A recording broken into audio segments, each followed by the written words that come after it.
Pag-usapan pa natin ang pinag-aaralang farming method na ito kasama si Mobile Journal Denise Valdesancho.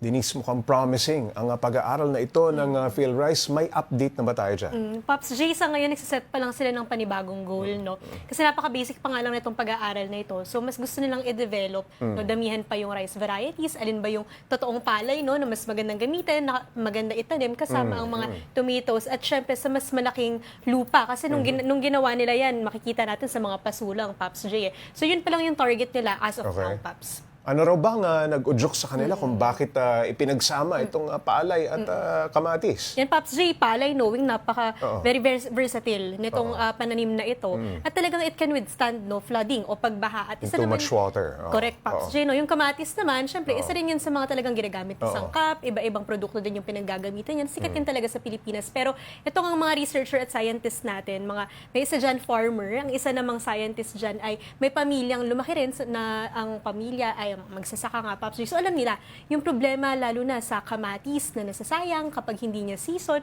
Kaya ito, nag-udyok na gumawa sila ng study at nagkaroon nga lang sila ng very simple idea, Pops. Bakit hindi natin subukan pagsamahin, no? Kasi mukhang complementary itong dalawang halaman na to, Pops. Yung question naman, Denise, nung kalidad nitong kamatis at palay, kamusta naman?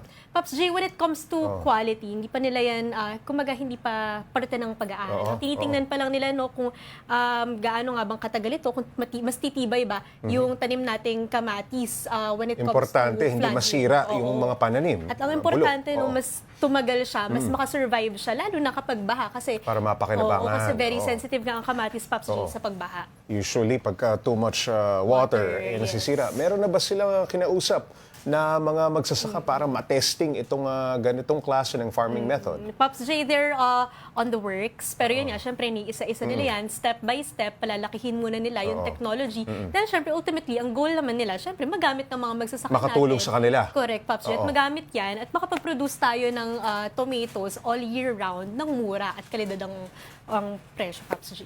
Alright, maraming salamat, Mobile Journal Denise Valdesancho.